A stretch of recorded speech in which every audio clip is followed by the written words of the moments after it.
Hello, everyone, and welcome to another segment on the Urban Wine Club. Today, we have a very, very cool segment, an educational segment that, the resident master Foti, my co-host and partner, is going to school us on something really cool. So thanks for joining us, but I'm going to turn it right over to Foti so he could get right into it. What's up, Foti? Ari, how's it going, my brother? Thank you so much for that great intro, as always. You make me feel extra special when you do the intros. All tingly inside? Tingly, yes. And speaking of tingly, uh, this is actually one of our coolest segments because we often don't discuss this subject, but we're going to break down, or we're going to give you the intro to Greek spirits. Oh, very cool. Very cool. Because we have some really cool Greek spirits, and I know nothing about them. I don't know what they are. I don't know, Well, outside of drinking, I don't know. right off the bat, the national Greek spirit of Greece is Ouzo. Ouzo, right? We've all had our fair share of Ouzo, whether it was shots in the club, Greek nights. I mean, Ouzo is literally synonymous with anybody. You say Greece, there's a couple of things. If you're talking about drinking and partying, and you talk to a non-Greek about Greece, they're going to think Ouzo. If you're talking about food, they're going to think gyro. We have these kind of like stereotypes, and Ouzo is definitely one of them. Absolutely. But there's more than just Ouzo that comes out of Greece from a spirits perspective, right? Yep. So we're going to actually go into it and discuss a little bit about Ouzo, but also there's Tsipouro, Tsikoudia, and Raki that actually are all Greek spirits that we've either heard of, probably tried, but maybe have no idea what they are. Yeah. And so let me ask you this: another spirit that a lot of people associate with Greece is Metaxa. Well, yes. So Metaxa is actually brandy. No, Metaxa. Okay, all right. Metaxa is brandy, and brandy by definition is actually it's distilled wine. What does that mean? So brandy comes from grapes.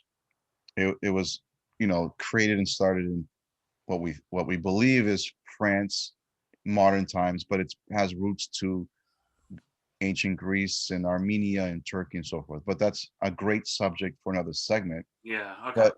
But Metaxa is brandy, and Metaxa has actually placed, I think, Greece on the map as well over the years in the U.S. market because it was so well marketed and distributed throughout the country.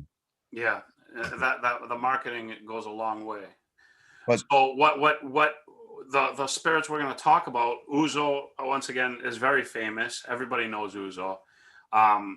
So the other ones, they're I'm assuming a little lesser known.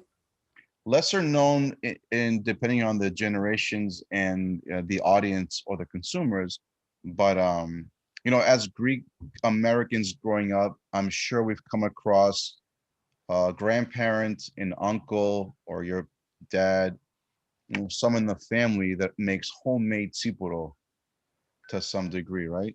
Well, my mom's family is named Tsikoudiakis. So there you go. We always used to joke that they invented Tsikoudia. So you just made an important point right now. Tsikoudia, its origins are from Crete. But Tsikoudia is also known as Raki, which has origins from Crete. Yes. So let's kind of break down real quickly because there's Tsipouro, there's Tsikoudia, and there's Raki. So what's the difference between? Well, you'll get into it. That's right. I wanted you to ask that question. So right here, we're going to discuss what is the difference. So basically, Raki, Tsipouro, and Tsikoudia are basically the same thing. Oh, interesting. Right? It's just that we'll discuss what they are, but it's just it's the location. So Tsikoudia is basically from Crete, Raki is from Crete, and then Tsipouro is from anywhere else in the country of Greece outside of Crete. So they're so Ouzo and these great spirits of Raki, Tsipouro, Tsikoudia. I know what are they? You know, we like them because we drank a lot of it, right? Mm-hmm. So Ouzo, which is the national spirit of Greece, you know, every taverna, ouzeri, restaurant, you know, you the classic iconic image of, you know, grilled octopus with like a short glass of Ouzo that's either been diluted with water, that cloudy, famous look or neat. Um, but Ouzo is a little different than Tsipouro and Tsikoudia. And the differences are that Ouzo is a spirit that's made from alcohol and aromatic seeds. So there's a lot of aromatics that go into the process of making Ouzo, right? Which gives it So a very distinct flavor. right. So Ouzo can be made from either grain alcohol, a neutral alcohol to begin with, and then they distill it with a whole bunch of different ingredients. But the main ingredients that gives that distinct flavor in Ouzo is anise. Mm-hmm. Anise is basically that driving flavor that's in Ouzo. But a lot of what goes into these processes with Ouzo is, you know, there's fennel, there's mastica, there's coriander, there's cinnamon, there's cloves, there's even ginger and orange. There's depending on the producers, you know, they like to add their own little touch on their production of Ouzo. I seriously didn't know that it had that many things going Yeah. on. I thought it was just like the anise and So if you when you start to become an Ouzo aficionado, which I think you are soon, you'll be able to kind of if you sip on Ouzo straight and give it some time, let it just savor on your palate, you'll be able to kind of pick up these distinct little nuances and flavors that we just discussed. But um, depending on who's making the Ouzo, they're using different types of raw ingredients to make the base alcohol. mhm. Base meaning is where they start. They can use grains, they can use molasses, some of them use raisins. It depends who it is, and then they add in all these extra um, herbs and seeds into the production to come up with these flavors. Mhm. So that's basically the short version to understand how Ouzo is made. Yeah. So it's a combination of using a base spirit and then adding these aromatics into Okay. the production. Okay, that's Ouzo. Tsipouro is a little different and interesting, where uh, most wineries in Greece and other parts of the world, but let's talk about specifically in Greece. Most wineries, after they're done fermenting and pressing their grapes, uh, there's obviously what's called the leftovers. Hmm. Leftovers meaning the collection of must after fermentation and grape and wine production is over. There's grape skins, seeds, pulp, um, everything, all this that's left over. And instead of actually wasting and getting rid of it, it's actually used once again to produce a distillate. So they actually take all of that and they distill it in a pot. So they boil it and they distill it and they get alcohol from it and they bottle it. So it's almost like their version of a I'm not gonna well maybe moonshine. You Yeah, know I was gonna say moonshine or yeah, something. they take all this, they put it into a pot and they let it boil, they let it distill, and from it they get a clear spirit that they call Tsipouro. So it's basically the result of the leftover must, grape skins, grape seeds, sometimes even like stems that gets put into another vat and it gets distilled. That's Tsipouro. So Tsipouro is made from grapes. Tsipouro made from grapes. All right, I Right. am learning once again because I really, So even though it's something so common to my life and culture, if you just sat down and asked me, I'd be like, I don't know, it's alcohol. I don't know. it's What is it? alcohol, right? But it's interesting that this is a process that nothing goes to waste. That's So awesome. it's like the green factor here, That's the Greek style. right? So um, there's a good amount of wineries that actually have a twofold operation. They make their wine, and they'll also make their own Tsipouro from what's left over. Most wineries, on the other hand, will actually just sell off all that extra must to distillers so they can make their local Tsipouro. So Greek wineries will do this. What about non-Greek wineries? What do they do with the waste? Do they do any Well, version of their own, or do they? absolutely. So another example would be in Italy, they do the same thing, and in Italy, their Tsipouro is known as Grappa. Oh, Grappa. Okay. That's Grappa in Italy. And in other parts of the world, they do the same thing. In France and in Spain, they have they have a similar process. So yeah, there's a reason for everything when it comes to this. So um, even though in Crete, the term changes. So in Crete, it changes to Tsikoudia. Because of my family. Right. So thanks to your ancestors, we have Tsikoudia. And Raki is a term that's been used over the centuries because that's also the term they use in Turkey during different uh, points in our time during pre-Ottoman occupation, so forth. Raki was the term that was used for Tsipouro, and it stuck around. Do you have any idea where the term Tsikoudia came from? Tsikoudia is a term that originated from Crete. Okay. But because of occupations over the years and all this influences from Turkey and so forth, the Raki was also used. That term was also used in Crete as well. Well, it sounds like Raki is the more formal term, and then somebody, maybe it was my family, Well, snagged it we need and to started report. making it and called it Tsikoudia. We need to report on this. Let me tell you. I would love to find that history. Right.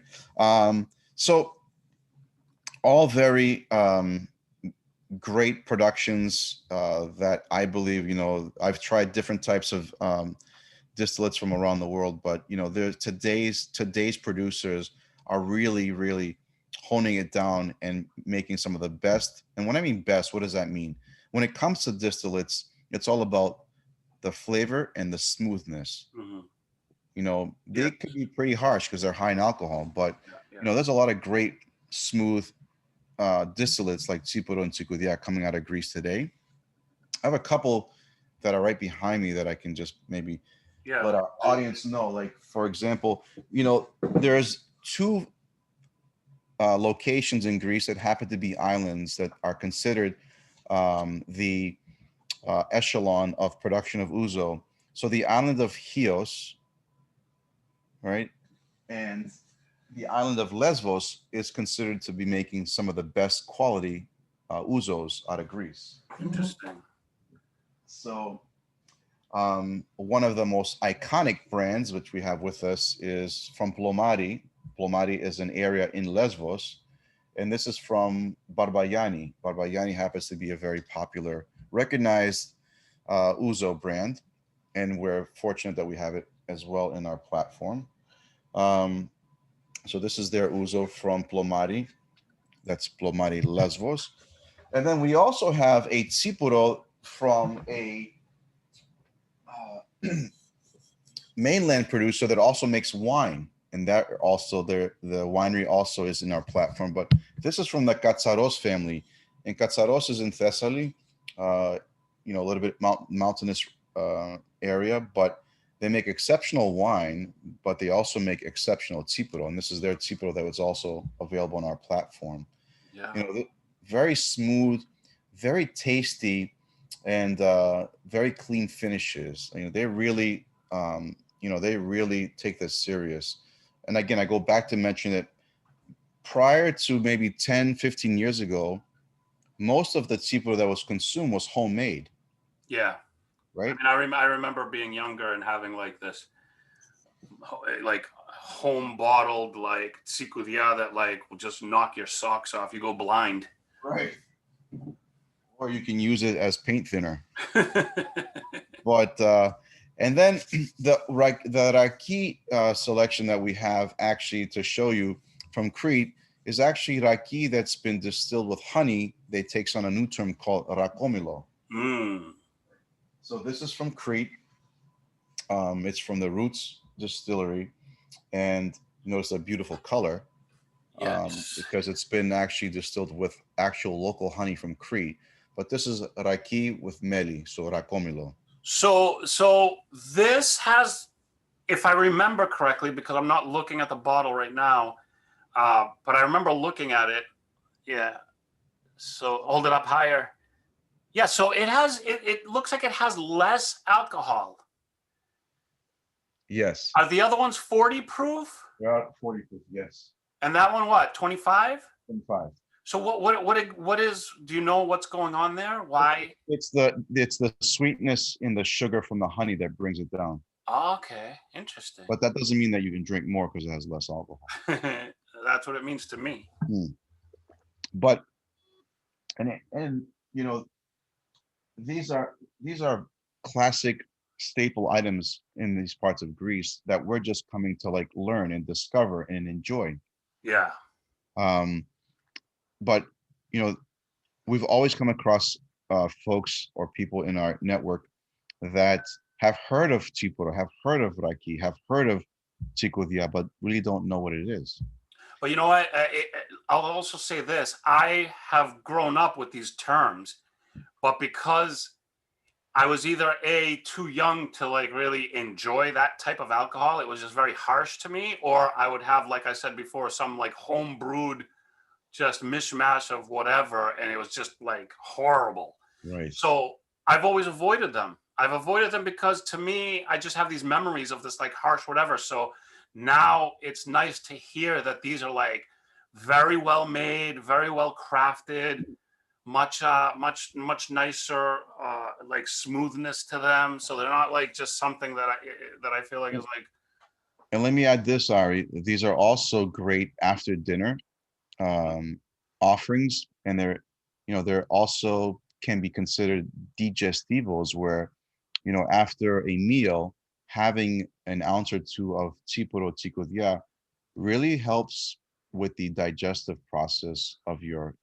meal. I'll tell you right now that I believe that 100%, but But I have my eye on the Rikomelo for that. it's not going to work if you drink it before you eat the Ari. Just I'm gonna right? before, during, and after. But the Rikomelo just looks like it's gonna be so good sitting down after dinner and having a You know little. what's cool about Rakomilo? That it's like the Greek version of a hot toddy. Yeah. So, right, they you can take you pour in some Rakomilo in a Greek coffee pot.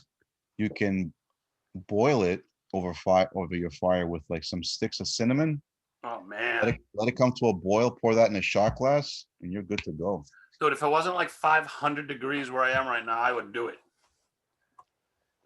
Unless we come up with an ice version. Yeah. But man, Mark, put your calendars right now. The second it gets cool and cold out, that's my drink. That's your drink right there. Ari Rakomelos. No, Tsikoudiakis. Oh, Tsikoudiakis. It depends what time of the year you're in. But there you go, Ari. That's basically the breakdown of the intro to Greek spirits, which includes Ouzo, Tsipouro, Raki, and Tsikoudia. We all encourage you to at least explore and try one of these at some point. Oh my God, absolutely. Um, It's one of those things where if you travel, if you go to Greece, have all these things because it's going to be part of the experience. If you can't travel, try these things because that's the next best thing of like getting the atmosphere and feel of the places you go to. You know, you go to Japan, you're gonna have some sake. You go to like wherever you go, tequila in Mexico, like these things will give you that essence, and these amazing Greek spirits will do that. but Um, if you can't be there, and if you are there, even better. Like I would amazing. I would take it a step further. I think that, in my opinion, it'd be great to see every Greek American household to have in their back bar a bottle of each of these selections there, because I think that it's important to our culture that we have these staple items always a part of our life. Yeah, and if you have guests coming over, friends, family, and you have these things, I mean, it's always a good idea, and it's always like interesting, and it's not like, oh, here's like a beer. Like these are really cool. spirits to have on hand for any bar. Yes, and for those that are interested, that are listening to this, we do have some great offerings, whether you can purchase any of these individually, but we also have some great packages that has bundles of the different spirits Mhm. that you can actually order and enjoy. Actually, now that I think of it, I think we should create a one or two more bundles, because now I'm starting to think we have a couple of combinations that would be really cool together. So, Absolutely. so we have them individually, like Foti mentioned, and we have a couple of bundles, like for example, the Great Greek Spirit package. Yes. Then we have the Great, what is it? The Great Greek American Spirit package. The Greek American Spirit The package. Greek Yep. American Spirit package. But now I'm thinking like there's a couple of combinations that we could add to that list. So Oh, no. You so got the wheels turning right yeah, now. yeah. Keep your eye out for that, because we're gonna introduce a couple more. But again, they're all available. Try them out. They're really good. They're and definitely, if you're like me and you had like, you're like 16 in Greece and you have a shot of Tsikoudia or whatever, it's not the same thing.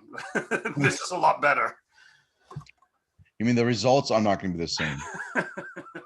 That's what you meant to say. Yeah.